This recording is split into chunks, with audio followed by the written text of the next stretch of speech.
दिल्ली सरकार में मंत्री मनजिंदर सिंह सिरसा इस वक्त हमारे साथ मौजूद है। सर, आपकी सरकार ने आज पहली आबकारी नीति को लेकर सीएजी रिपोर्ट टेबल की है, क्या कुछ फाइंडिंग्स अभी तक जो आप पढ़ पाए हो? देखिए, उसमें बड़ी इंटरेस्टिंग चीज़ें सामने आई। जो हम पहले दिन से कह रहे थे वो सब चीज़ें अब कैग ने भी मानी हैं। पहला, अरविंद केजरीवाल जी ने अपने दोस्तों को काम देने के लिए शराब पॉलिसी बनाई। इसमें ये उन्होंने जस्टिफिकेशन दी कि 5% से बढ़ाकर 12% कमीशन करनी जरूरी है। क्यों जरूरी है? क्योंकि कह रहे जी इनकी ना शराब में ना जो लेबॉर्ट्री में टेस्ट होना उसमें खर्चा लगता है, तो 7% उस नाम से कमीशन को बढ़ाया। दूसरा काम, पहले 111 लोग शराब होलसेल के काम में थे, उनको कम करके अरविंद केजरीवाल जी ने 14 लोगों को काम दिया, और 14 में से भी 3 लोगों को काम, 72% काम जो था वो 3 केवल लोगों के पास था। और वो जो 3 लोगों के पास काम था उनमें से 2 लोग वो थे जो बाद में अरविंद केजरीवाल जी के साथ जेल में थे। एक बात यह भी समझ में आई कि इस पॉलिसी में स्पष्ट लिखा था होलसेलर, रिटेलर और मैन्युफैक्चरर सब अलग अलग होंगे ताकि मोनोपोली ना हो पाए। लेकिन अरविंद केजरीवाल जी के जो दोस्त थे ब्रिंडको या दूसरी कंपनी इंडोस्पिरिट, तो इंडोस्पिरिट के पास ये सारे ही काम थे। वो होलसेलर भी थे और रिटेलर भी थे। जो एक और उनकी कंपनी थी उसके अंदर रिटेलर, होलसेलर और मैन्युफैक्चरर तीनों काम ही कर रहे थे, महादेव स्पिरिट्स। तो ये सारा लोग अरविंद केजरीवाल जी के इशारे पे काम हो रहा था। ये भी सामने में आया रिपोर्ट में कि जो कंप्लेंटें आई, 14 लोगों के खिलाफ कंप्लेंट थी, ये कह के कि उन कंप्लेंटों को नहीं सुना गया कि अभी हमारे पास समय नहीं है, टाइम की कमी है, इसलिए कंप्लेंट पे अभी चर्चा नहीं करेंगे, और 12 लोगों को काम दे दिया गया। उसमें यह भी समझ में आया कि 4004 करोड़ रुपए का 4004 करोड़ रुपए के राजस्व का जो नुकसान हुआ है वो इसलिए हुआ क्योंकि केजरीवाल जी ने अपने दोस्तों को शराब का काम दिया। मुख्य तौर पर ये बिंदु हैं, बाकी आने वाले समय में और सारी बातें निकल के आएंगी। ठीक है, आप पहले ही इस मामले को लेकर मामले भी चल रहे हैं। आपको लगता है जब ये सीएजी रिपोर्ट जनरल पब्लिक के बीच आ रही है तो आम आदमी पार्टी के लिए मुश्किलें और बढ़ेंगी? इसमें सबसे बड़ी बात है कि अब तो इसको ईडी और सीबीआई भी अपने एविडेंस के तौर पर लेगी ना, क्योंकि ये तो एक अथॉरिटेटिव डॉक्यूमेंट है जो कॉन्स्टिट्यूशनल अथॉरिटी ने दिया है, जो कि कैग है। तो कंप्यूटर जनरल ऑफ इंडिया का जो डॉक्यूमेंट है उसको तो, ऑडिटर जनरल ऑफ इंडिया का जो डॉक्यूमेंट है उसका तो संज्ञान जो है सीबीआई और हाई कोर्ट भी लेगी। ठीक है, आखिरी सवाल सर, आज सज्जन कुमार को एक और मामले में उम्र कैद की सज़ा हुई है, किस तरीके से इसे आप देखिए, बहुत बड़ी बात है। पिछले 40 साल से हम इंतज़ार कर रहे हैं। लगभग 10 साल पहले जब मोदी जी की सरकार बनी तो उन्होंने ये एसआईटी बनाई थी। उस एसआईटी ने 30 साल से जो बंद पड़े केस थे, सज्जन कुमार, जगदीश टाइटर, HKL भगत, कमलनाथ, इन लोगों के जो लोग बहुत ताकतवर थे और कांग्रेस ने उनको मंत्री और मुख्यमंत्री बनाया था, उनके खिलाफ कार्रवाई शुरू की। मोदी जी ने कमिट किया था कि मैं 1984 के कातलों को जेल में डालूंगा। सज्जन कुमार के दूसरी केस में अब उम्र कैद हुई है। हम कैपिटल पनिशमेंट, सजाए मौत की उम्मीद कर रहे थे, लेकिन हमें इस बात की तसल्ली है कि इतनी लंबी लड़ाई के बाद एक संदेश हम दे रहे हैं कि जो बड़े गुर्गे थे कांग्रेस के, गांधी परिवार के, उनको हम पकड़ के जेलों में डालने में कामयाब हुए हैं। आने वाले दिनों में जगदीश टाइटलर और कमलनाथ का भी ये हाल होगा। लेकिन मुझे दुख और खेद इस बात का है कि अभी भी कांग्रेस जो है इनको अपने साथ बिठाए हुए है। अभी भी चाहे खड़गे जी हों, चाहे सोनिया जी हों, राहुल जी हों या प्रियंका गांधी जी हों, एक बार भी नहीं बोल रहे कि इन कातलों ने पाप किया था, इन पे ये सही सजा हुई है। अभी भी उनका साथ दे रहे हैं और उनको कांग्रेस में बिठा कर रखा है। दिल्ली सरकार में मंत्री आशीष सूद जी हमारे साथ यहाँ पर मौजूद है। सर, सीएजी टेबल कर दी गई है, आबकारी नीति पर आपकी ये सीएजी रिपोर्ट आज टेबल हुई है। अगर पढ़ने का समय आपको मिला हो तो क्या मेजर फाइंडिंग्स आपने देखी? देखिए, इसमें अभी सरसरी तौर पर जो हमने देखा है, 83 नंबर पेज को अगर आप गहराई से देखें तो ये पुरानी पॉलिसी और नई पॉलिसी की बात कहता है।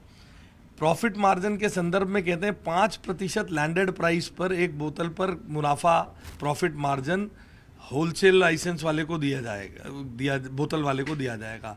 इसको बढ़ाकर 12% लैंडेड प्राइस पर कर दिया डिस्ट्रीब्यूटर के लिए नई पॉलिसी में। आप मुझे बताइए, मोनोपोली बिजनेस यानी सरकार ही दे रही है लाइसेंस और तो कोई लाकर बाहर से बेच नहीं सकता। मोनोपोली बिजनेस में 12% का निश्चित मुनाफा होना, क्या ये अपने आप में कोई बड़ी बात नहीं कहता है? इतने लोग व्यापार करते हैं, आपके मित्र, आपके परिवारजन व्यापार करते होंगे, उनसे पूछिए, 12% का निश्चित मुनाफा मोनोपोली मेरे सिवा कोई बेच नहीं सकता। कितना बड़ा घपले की तरफ ये इशारा करता है।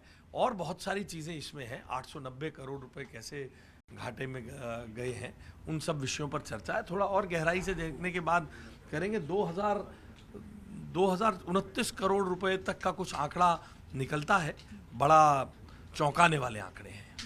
जब से आबकारी नीति आई थी उसके विरोध में लगातार हमने देखा कि बीजेपी ने प्रोटेस्ट किए, गली से लेकर सड़कों तक, और उसके बाद आज ये रिपोर्ट आप लोग यहाँ पर पढ़ रहे हैं। जितने जो आरोप आप लोग पहले लगा रहे थे कि इतना घाटा, हजारों करोड़ों का घाटा हुआ है, अपने लोगों को फायदा पहुंचाने की कोशिश रही है, 70% बिजनेस जो था वो अपने लोगों को, 3 ही लोगों को बांटा गया, ये तमाम रेफरेंसेस सीएजी के साथ भी आप लोगों के मैच हो रहे हैं? देखिए, ये सब चीज़ें अखबारों के माध्यम से, चैनल्स के माध्यम से, बहुत सारी चीज़ें पब्लिक डोमेन में आ रही थी। उसी से एजुकेट होकर हम अपने आंदोलन को चला रहे थे। आज हमारा वो स्टैंड विंडिकेट हो रहा है जब ये देखने को मिलता है कि किस तरीके से उसकी क्वालिटी में भी आपने हेरा फेरी करी। जहाँ पर आप दुकान नहीं खुलवा सकते थे वहाँ भी दुकान फोर्सफुली खुलवाई। बड़ी अचंभे की बात है, कैसे, मैं अभी तक कॉम्प्रहेंड नहीं कर पा रहा हूँ कि कैसे कोई सरकार अपने मरते हुए लोगों को छोड़कर, ऑक्सीजन के लिए त्राही त्राही करते हुए लोगों को छोड़कर बैठकर ये निर्णय कर सकती है कि 150 करोड़ रुपए छोड़ दो, 27 करोड़ रुपए छोड़ दो, अपने लोगों को फायदा कर दो, पीछे से पैसा। कैसे बेरहम लोग होंगे, मैं कल्पना नहीं कर पा रहा हूँ। तो सीएजी रिपोर्ट के साथ कई सवाल जो है अब सामने खड़े हुए हैं, और अब आने वाले दिनों में इसी पर डिस्कशन भी विधानसभा में होना है। दिल्ली बीजेपी से लक्ष्मी नगर से विधायक अभय वर्मा जी इस वक्त हमारे साथ मौजूद है। सर, एक बहुत, मैं कहूँ जिसका बहुत ज़्यादा इंतजार था, वो सीएजी रिपोर्ट आज टेबल की गई है आबकारी नीति को लेकर। क्या कुछ फाइंडिंग्स अगर अभी तक आप कुछ पढ़ पाए? देखिए, फाइंडिंग्स में सबसे पहला जो पॉइंट है वो है 2002 करोड़ का नुकसान। मुझे आज भी याद है, मनीष सिसोदिया जी जब इस पॉलिसी को लेके आए थे हाउस में, तो उन्होंने चिल्ला चिल्ला के कहा था कि बीजेपी वाले इसलिए रोक रहे हैं क्योंकि बीजेपी वाले इस लीकर पॉलिसी और ये जो शराब का जो ठेका है उसके दलाल हैं।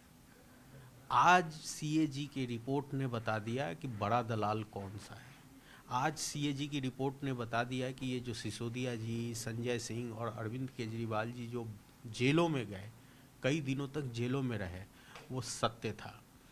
इन्होंने बहुत कोशिश किया कि दिल्ली की जनता को भड़मा के हम वोट ले लें, लेकिन रिपोर्ट तो आज आई है, लेकिन दिल्ली की जनता पहले से जानती थी। इसीलिए दिल्ली की जनता ने इनको मुंहतोड़ जवाब दिया है और 62 से 22 पे ले आए। तो कहीं ना कहीं इस रिपोर्ट से सरकार की कलई खुली है, उनका मनसा खुला है। देखिए, उस रिपोर्ट में एक जगह आता है, कोविड के नाम पे 127 करोड़ रुपया माफ कर दिए। किसके माफ कर दिए?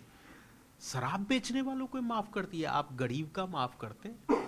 तो रिपोर्ट में बहुत सारी बातें, इन्होंने पॉलिसी ऐसी बनाई कि जो विक्रेता था वो होलसेलर बन गया, और एक ही व्यक्ति होलसेलर भी, रिटेलर भी और स्टॉकिस्ट भी।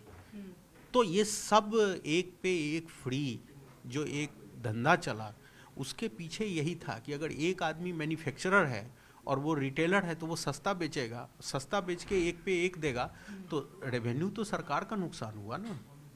तो कहीं ना कहीं ये सरकार की कलई खुली है।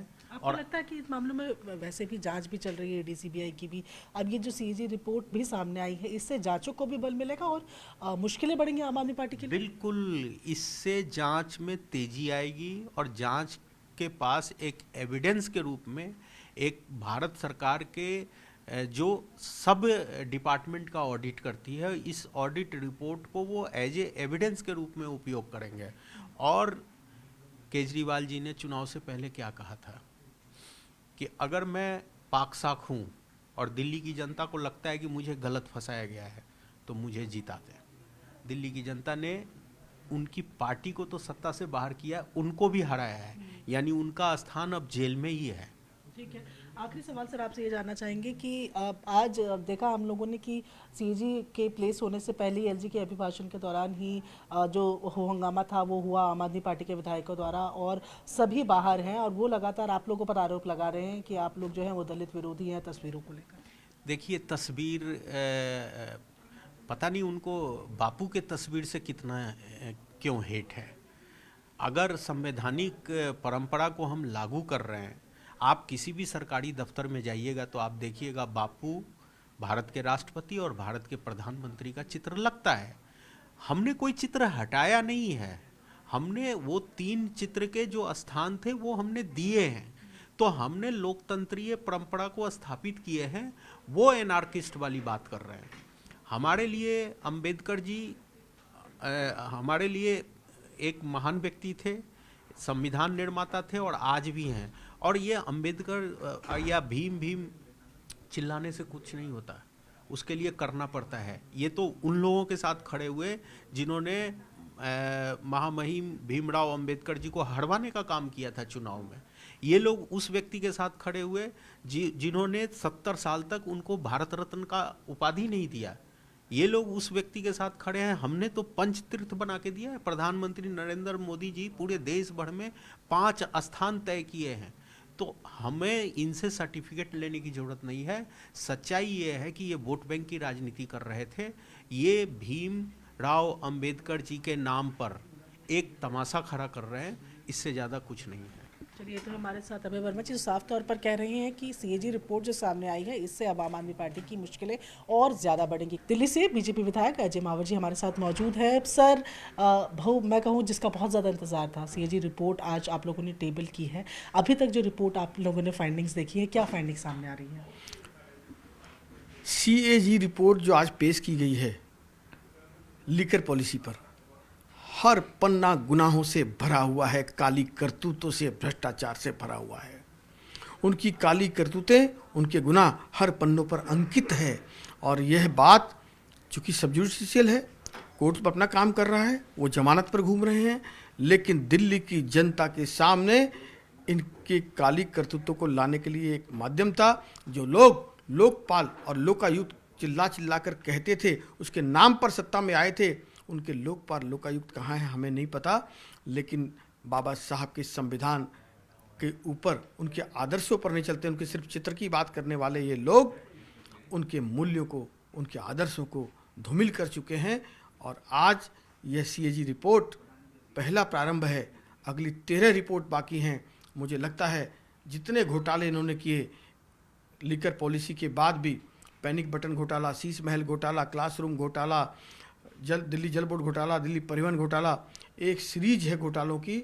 और हर सीएजी रिपोर्ट में कुछ न कुछ आपको बड़ा दिखेगा। इनके ये जो पाखंडी, धूर्त और घमंडी लोग जो कि सोचते थे हम दिल्ली के मालिक हैं, दिल्ली ने रेफरेंडम देकर इन्हें धकिया दिया है, बाहर कर दिया सत्ता से, लेकिन अब इनके गुनाहों का हिसाब होना बाकी है। सर, तकरीबन 14 सीएजी रिपोर्ट है, आज टेबल हुई है एक। माना जाए कि जल्द ही बाकी जो सीएजी रिपोर्ट है उनको भी टेबल किया जाएगा? एक एक करके धीरे धीरे होगा, क्योंकि बहुत बड़ा विषय है ये और 10 साल का स्टक था ये। तो एक साथ 14 रिपोर्ट टेबल नहीं हो सकती। पढ़ने के लिए भी समय चाहिए, जानने के लिए भी समय चाहिए। तो मुझे लगता है एक हो गई है, फिर धीरे धीरे आगे एक एक करके सीएजी रिपोर्ट टेबल होती जाएंगी और पब्लिक डोमेन में आती रहेंगी। आपको लगता है सीएजी रिपोर्ट के पब्लिक डोमेन में आने के बाद आम आदमी पार्टी की मुश्किलें और बढ़ेंगी? क्योंकि एक तरफ तो वो अभी ईडी सीबीआई की जांच झेल ही रहे हैं। निश्चित रूप से मैं आपकी बात से सहमत हूँ। इसमें उनकी रिपोर्ट आने के बाद और भी मुश्किलें बढ़ने वाली हैं। हालांकि केजरीवाल ने कहा था, अगर मैं ईमानदार हूँ तो मुझे वोट देना, बेईमान हूँ तो मुझे वोट मत देना।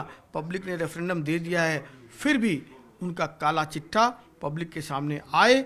हर विभागों में उन्होंने किस प्रकार धूर्तई से भ्रष्टाचार किया है। इसलिए ये टेबल जो हो रही हैं रिपोर्ट्स, इससे पब्लिक डोमेन में दूध का दूध, पानी का पानी कागज के माध्यम से आएगा। तो ये थे हमारे साथ अजय मावर जी, जो साफ तौर पर बोल रहे हैं कि सीएजी रिपोर्ट जब पब्लिक डोमेन में आएगी तो दूध का दूध, पानी का पानी हो जाएगा। कैमरा पर्सन जय किशन के साथ प्रियंका कांडपाल, न्यूज़ 18 इंडिया, दिल्ली।